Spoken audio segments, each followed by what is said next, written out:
నాభాగుని కొడుకు అంబరీషుడు పరమ వైష్ణవ భక్తుడు. ఆయన మనసెప్పుడు విష్ణు పాదారవిందాల మీదే ఉండేది. ఆయన చేతులు విష్ణు మందిరాలను, దేవాలయ మందిరాల్ని తుడవటానికి ఉపయోగించేవాడు. ఆయన నోరు ఎప్పుడూ హరినామస్మరణ చేస్తూనే ఉండేది. జనార్దన, పరంధామ, వాసుదేవ, శ్రీకృష్ణ అంటూ ఎప్పుడు విష్ణునామస్మరణ చేస్తూ ఉండేవాడు. చెవులు ఎప్పుడు భగవంతుని కథలు వినడానికి ఇష్టపడేవాడు. కాళ్ళు ఎప్పుడు విష్ణు దేవాలయాలు నడవడానికే ఉపయోగించేవాడు.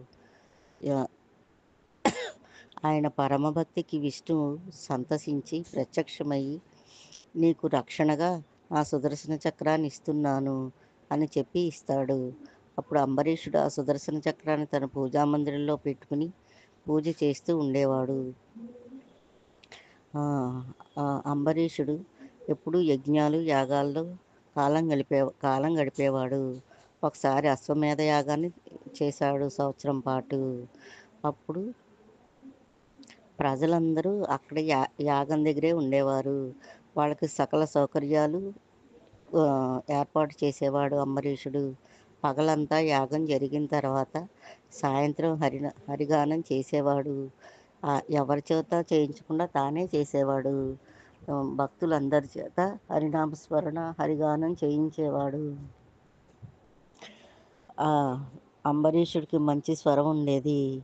ఆయన హరిగానం చేస్తుంటే ఎండిపోయిన చెట్లు చివుళ్ళు వచ్చేవి. అప్పుడు అంబరీషుడి ఈ యజ్ఞం అయిపోయిన తర్వాత అంబరీషుని భార్య ఏకాదశి వ్రతం, ద్వాదశి పాలన చేద్దామండి అంది. సరే అని ఒక సంవత్సరం పాటు చేద్దామనుకున్నారు. అలా ఒక సంవత్సరం పాటు చేశారు. ఆఖరిన పాల్గొన్న కృష్ణ ఏకాదశి రోజున ఉపవాసం ఉన్నప్పుడు, ద్వాదశి పాలన చేయాలనుకున్నప్పుడు ఒక గడియ ముందు దుర్వాస మహర్షి వచ్చాడు. అప్పుడు దుర్వాస మహర్షికి భోజనం చేయండి అని చెప్తే, నేను యమునా నదికి వెళ్ళి స్నానం చేసి వస్తాను, నేను వచ్చి భోజనం చేసిన తర్వాత అప్పుడు మీరు ద్వాదశి పాలన చేద్దురు కానీ అంటాడు. అలాగే స్వామి అని అంబరీషుడు అంటాడు. దుర్వాస మహర్షి యమునా నదిలో స్నానం చేసి ఈ సంఘటన మర్చిపోతాడు, జపంలో ఉండిపోతాడు. అప్పుడు అంబరీషుడు ఇంకా సమయం మించిపోతుందని వశిష్ఠాది మహర్షుల్ని పిలిచి, ఏం చేయను స్వామి అని అడుగుతారు. అప్పుడు నువ్వు ఆచమనం చెయ్యని వాళ్ళు చెప్తారు. ఆచమనం చేస్తే తిన్నట్టు కాదు, తినకుండా ఉన్నట్టు కాదు, అందుకని ఆచమనం చెయ్యి అంటాడు.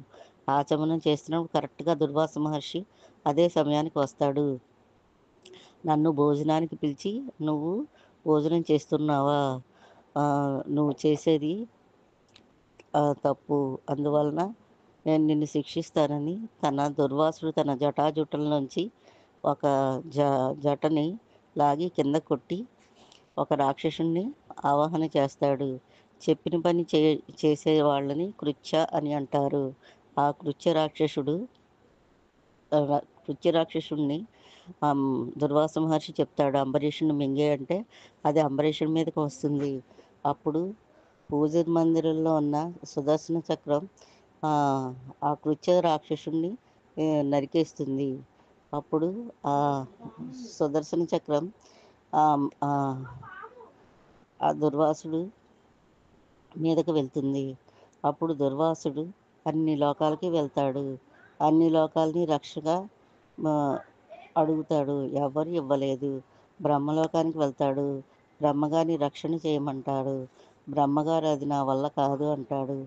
శివుడి దగ్గరికి వెళ్తాడు. శివుడు కూడా ఇది నా వల్ల కాదు అంటాడు.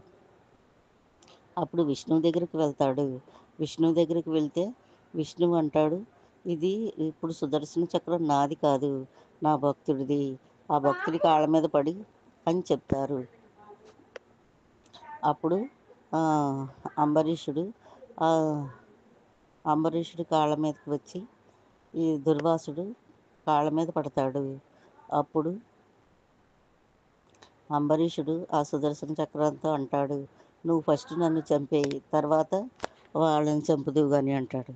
అప్పుడు సుదర్శన చక్రం నవ్వి ఇలా అంటుంది, ఆహ్, నవ్వి ఇలా అంటుంది, "అంబరీష మహారాజా, న్ నేను నేను ఆయన్నెందుకు చంపుతాను? ఆయన్ని తప్పు తెలుసుకునేలా చేస్తున్నాను అంతే."